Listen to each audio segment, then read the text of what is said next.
Hi friend, कैसे हैं आप लोग। उम्मीद करता हूँ आप लोग बढ़िया से होंगे। आज मैं इस वीडियो में 5.2 का जो कुछ क्वेश्चन बचा हुआ था उसको सॉल्व करके बताने वाला हूँ। तो चलिए देखते हैं वो कौन कौन से क्वेश्चन हमारा बचा था, उसको सॉल्व करते हैं। 14 नंबर क्वेश्चन है, कह रहा है कि 10 और 250 के बीच 4 से गुणज कितनी, 4 के कितने गुणज है, यानी 4 से विभाजित होने वाली संख्या कितनी है 10 और 250 के बीच में। तो सबसे पहले हम एपी बनाएंगे। एपी बनाने के बाद हम लोग क्या करेंगे, एन निकालेंगे। तो सबसे पहले हम लोग को जो दिया है 10 और कितना दिया है 250 के बीच में 4 से विभाजित वाली संख्या, 4 से विभाजित वाली संख्या निकालें। विभाजित होने वाली संख्या। अब देखिए 10 के बाद हम लोग को देखना है और 250 के पहले देखना है। बीच का मतलब यही होगा। तो सबसे पहले 10 के बाद 11 आएगा। 11 में 4 से भाग करेंगे तो नहीं लगेगा, 12 लग जाएगा। 12 में अगर भाग करते हैं तो लग जाए।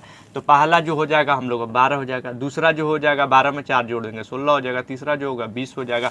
अब देखना है हम लोग को यहाँ से, ये हमारा एपी बन जाएगा। अब देखना है 250 से पहले।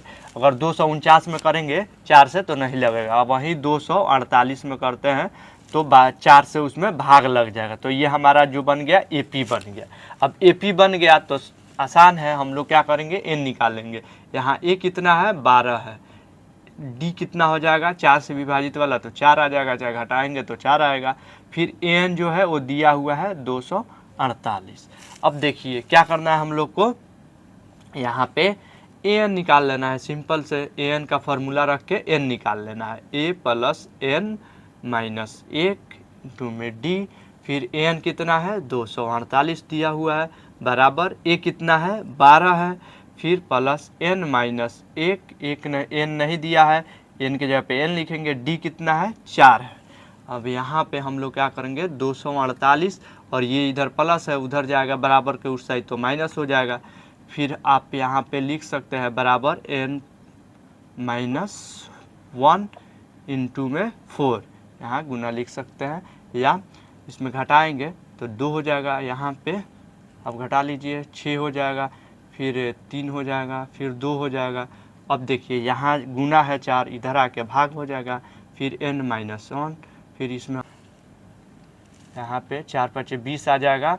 और फिर बचेगा तो यहाँ पे 4 5 20 और 9 चौका 36, 9 चौका 36 आ जाएगा। या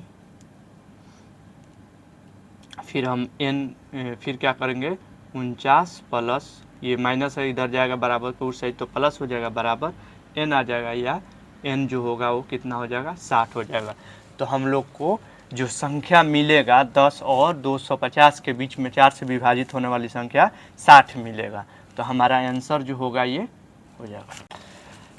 15 नंबर क्वेश्चन है, इसमें कह रहा है कि जो एपी है इसका 2 एपी है, इसका दोनों एपी का एनवा पद किस एन के मान पे, यानी कौन सी संख्या पे, पदों की संख्या पे इसका मान जो होगा एनवा पद का बराबर होगा। तो सबसे पहले हम क्या करेंगे, दोनों का एनवा पद निकालेंगे, यानी एन निकालेंगे। तो पहला एपी का हम निकालेंगे, पहला एपी का जो है एनवा पद निकालेंगे। इसमें क्या है, पहला जो ए है वो कितना दिया हुआ है, ए है वो 63 दिया हुआ है। फिर इसका डी कितना हो जाएगा, डी जो होगा हम लोग को 65 में से अगर 63 घटाते हैं तो कितना आएगा, डी जो आएगा वो क्या आ जाएगा 2 आ जाएगा। फिर नंबर नहीं दिया हुआ है तो हम क्या करेंगे, इसका एन निकाल लेंगे। एन का फार्मूला क्या होता है, A plus N minus 1 into D. अब देखिए ए कितना है 65 है, प्लस एन नहीं पता है एन माइनस 1, और डी कितना है 2 है।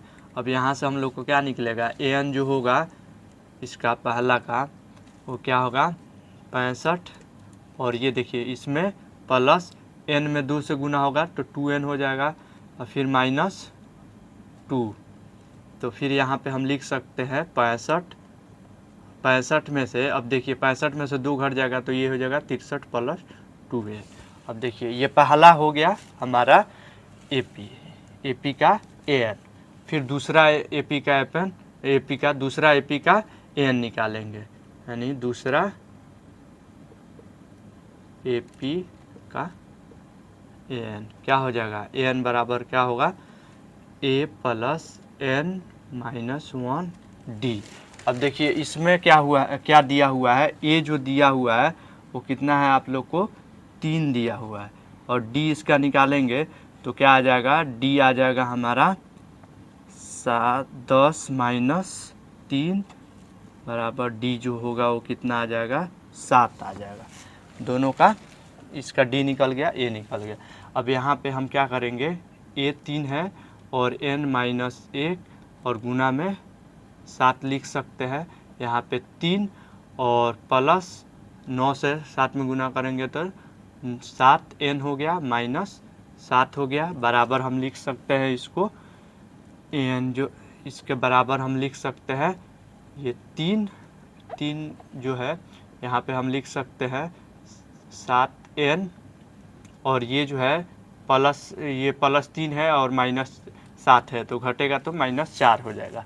अब क्या करेंगे, ये बोल रहा है दोनों का मान जो है वो क्या हो रहा है, बराबर कब हो रहा है, तो हम क्या करेंगे, ये जो होगा पहला AP के बराबर दूसरा AP को रख देंगे। मान लीजिए ये जो है इसको और इसको दोनों को हम क्या करेंगे, बराबर रख देंगे, तो प्रश्न से हम लिख देंगे, प्रश्न से क्या हो जाएगा 63 प्लस 2N बराबर हो जाएगा 7N माइनस 4। अब यहाँ पे 63, देखिए यहाँ पे 63 है और ये बराबर के इस साइड माइनस है, इधर जाएगा तो क्या हो जाएगा प्लस हो जाएगा, प्लस 4 हो जाएगा। फिर ये 7N है और यहाँ पे ये प्लस है, इधर आएगा तो माइनस 2N हो जाएगा, बराबर की इस साइड माइनस हो जाएगा। फिर यहाँ पे ये कितना हो गया 67 हो गया। फिर आप यहाँ से निकाल लीजिए 5N, ये हो गया हमारा 4। यहाँ पे जो होगा वो 63 होगा, हम लोग यहाँ पे मिस्टेक किए हैं, तो यहाँ पे जो होगा 63 होगा क्योंकि ये 63 दिया हुआ है, यहाँ पे 63 होगा, ये जो आ जाएगा हमारा 61 आ जाएगा। फिर इसको हम यहाँ पे 61 लिख सकते हैं, फिर यहाँ पे 61 लिखेंगे, फिर ये आ जाएगा 65। फिर हमारा जो N आएगा वो यहाँ से 65/5 आएगा, N बराबर होगा वो 13 हो जाएगा, N बराबर ये 13 × 5 65 कट जाएगा, तो N जो आएगा वो 13 हो जाएगा। तो जो फाइनल आंसर होगा वो 13 होगा, यानी जो 13वां पद होगा ये दोनों AP का वो क्या हो जाएगा, बराबर हो जाएगा। तो इससे हम लोग आंसर 16 नंबर जो क्वेश्चन है इसमें कह रहा है कि AP ज्ञात करना है जिसका जो तीसरा पद है वो 12 है और पांचवा पद है जो 7वां पद है उसके 5वां पद से क्या है 12 अधिक है। तो इसका क्या करना है, हम लोग को AP ज्ञात करना है। तो सबसे पहले हम लोग को क्या करना पड़ेगा, तीसरा पद दिया हुआ है तो A3 बराबर हम लिख सकते हैं, A3 बराबर हम लोग को कितना मिला है 12 मिला है। तो हम यहाँ पे A3 निकाल सकते हैं, A3 बराबर क्या हो जाएगा A प्लस 2D। A3 का ये जनरल फॉर्म हो गया, तो 12 दिया हुआ है, 12 बराबर A प्लस 2D, यानी ये हम इसको समीकरण 1 मान लेंगे। अब क्या करेंगे, हम लोग क्या करेंगे, जो हमारा 7वां पद और 5वां पद जो दिया है उसको निकालेंगे। तो 5वां पद क्या हो जाएगा A5, क्या होगा A5 जो होगा वो A प्लस 4D हो जाएगा, क्योंकि ये जनरल फॉर्म होता है। आप लोग को पूरा फार्मूला लिख के N का निकालने में टाइम लगेगा, तो नहीं करना है आप लोग को। अब क्या करना है, ये 5वां पद हो गया, फिर हम लोग को निकालना है 7वां पद। 7वां पद क्या हो जाएगा A प्लस 6D। अब देखिए प्रश्न क्या कह रहा है, प्रश्न से क्या हो जाएगा, प्रश्न कह रहा है कि जो 7वां पद है वो 5वां पद से 12 ज़्यादा है, तो इसमें से इसको घटा देंगे, यानी A7 को घटाएंगे A5 से तो कितना आ जाएगा, हम लोग को 12 मिलेगा। तो यानी इसको इसके में से घटाएंगे तो A7 कितना है A प्लस 6D और यहाँ पे ब्रैकेट कर लेंगे क्योंकि माइनस करना है, नहीं तो फिर गड़बड़ हो जाएगा, आप लोग को थोड़ा प्रॉब्लम होगा। फिर आप यहाँ से देख सकते हैं ये जो हो गया घटाए, अब यहाँ पे बराबर हम कर रहे हैं, बराबर देखिए 6D और ये माइनस है तो दोनों में यहाँ क्या है ब्रैकेट है तो गुना होगा, माइनस प्लस का क्या हो जाता है माइनस हो जाता है, माइनस ये हो गया, फिर ये प्लस है ये माइनस है, ये भी हो जाएगा हमारा -4D। अब देखिए बराबर हो जाएगा 12, यहाँ पे हम लोग 12 छोड़ रहे हैं, 12 हो गया। अब देखिए ए माइनस है, ये ए माइनस है तो क्या हो जाएगा, ये ए माइनस है ये प्लस है तो ये कट जाएगा, मुश्किल नहीं है इसमें, कट सकते हैं। और यहाँ 6D है प्लस का और यहाँ 4D है माइनस का, तो हम यहाँ पे 2D लिख सकते हैं घटा के, कोई दिक्कत नहीं है। 12 लिख सकते हैं बराबर में, या D बराबर हम लिख सकते हैं 12/2 या D बराबर हो जाएगा हमारा 2। अब क्या हुआ, हम लोग को D मिल गया, तो अब हम लोग को क्या निकालना है, A निकालना पड़ेगा, क्योंकि खाली D से हम AP नहीं निकाल सकते, हम लोग को A पता होना चाहिए। तो समीकरण 1 में अगर हम मान रखते हैं, समीकरण 1 में मान क्या चीज़ का, D का मान रखने क्या होगा, ये 1 है तो 12 बराबर A प्लस 2 गुने में D कितना है 2 है, तो यहाँ पे क्या हो जाएगा 12 और ये हो जाएगा 4, ये है प्लस, इधर जाएगा बराबर के उस साइड हो जाएगा -4 बराबर A, फिर या A बराबर हो जाएगा 12 में से 4 घटेगा कितना होगा 8 हो जाएगा। अब A और D हम लोग को पता चल गया, तो AP निकालना है, AP निकालना है मतलब A मिल गया है, A2 निकालेंगे, A2 हम निकाल लेंगे, A हम लोग को पता है 8, A2 क्या हो जाएगा A प्लस D, फिर A कितना है 8 है, D कितना है 2 है, कितना हो गया 10 हो गया। A3 हम लोग को दिया हुआ है, फिर A4 निकाल लेंगे, A4 कितना हो जाएगा A प्लस 3D बराबर हो जाएगा 8 प्लस 3 गुने 2 बराबर कितना हो जाएगा 8 प्लस 6 बराबर हो जाएगा 14। अब AP जो होगा वो क्या हो जाएगा, AP हम लोग लिख सकते हैं, A कितना है 8 है, A2 कितना है 10 है, A3 कितना है 12 है, A4 कितना है 14 है, ऐसे हम बना सकते हैं। तो ये हमारा आंसर हो गया। अगला क्वेश्चन है कि इसमें कह रहा है कि एक AP है, इसका अंतिम पद 253 है, उससे क्या करना है, लास्ट पद है यानी उससे 20वां पद निकाला है, यानी अंतिम पद 253 है, इसका मतलब क्या है कि 20वां पद पहले आएगा, क्योंकि इसमें लास्ट पद दिया हुआ है। तो हम लोग क्या करेंगे, इसको 20वां पद हम लोग को निकालना है, तो सबसे पहले तो हम लोग क्या करेंगे कि जो इसका पहला पद होगा यानी जो AP होगा उसका हम क्या करेंगे लास्ट से निकालना पड़ेगा, यानी 253 से पहले निकालना पड़ेगा।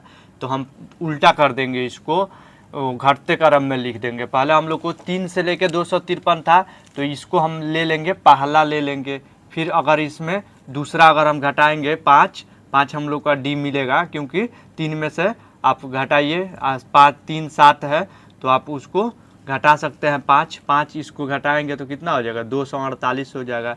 ऐसे हम लोग को पढ़ते पढ़ते 3 तक जाएगा, यानी हम शुरू से लास्ट तक निकालेंगे, क्योंकि ये जो है ये लास्ट पद है। तो हम लोग क्या करेंगे, इसको इससे पहले हम लोग को 20वां पद नहीं मिलेगा। तो अब हम लोग क्या करेंगे कि A जो होगा वो कितना हो जाएगा हम लोग का 253 हो जाएगा। अब D निकाल लेंगे, D क्या हो जाएगा 248 में से क्या हो जाएगा 253 घट जाएगा, क्या आ जाएगा D हमारा जो होगा वो -5 आएगा। अब हम लोग को निकालना क्या है 20वां पद निकालना है, यानी A20 निकालना है। अब क्या करेंगे, simply A plus n-1 into D कर सकते हैं। A कितना है 253 दिया है, n हम लोग को पता नहीं है -1, n जो है हम लोग को कितना है 20 दिया हुआ है, और यहाँ पे 1 और D कितना है -5। अब देखिए यहाँ पे हम लोग को मिला है 253 253, ये प्लस हो जाएगा 253। और यहाँ पे देखिए 19, ये 20 में से घटेगा तो 19 हो जाएगा, 19 में -5 से गुना होगा तो क्या हो जाएगा, माइनस हो जाएगा, -95। अब यहाँ पे हम लोग को निकलेगा, अगर घटाएंगे 13 में से 5 गया तो कितना बचा 8, और ये 5 14 में से 9 गया तो कितना बचा 5, और यहाँ पे 1 तो 58। जो हमारा पद निकलेगा ये 20वां पद वो कितना हो जाएगा 158 हो जाएगा। तो ये हमारा आंसर हो जाएगा। तो उम्मीद करता हूं आज मैं जो कुछ भी बताया आप लोग को समझ में आया होगा। आपको कहीं भी डाउट है तो प्लीज कमेंट कीजिए, वीडियो को लाइक शेयर सब्सक्राइब जरूर कीजिए ताकि मैं जो भी क्वेश्चन सॉल्व करूं आपके पास आसानी से पहुंच जाए। Thank you for watching.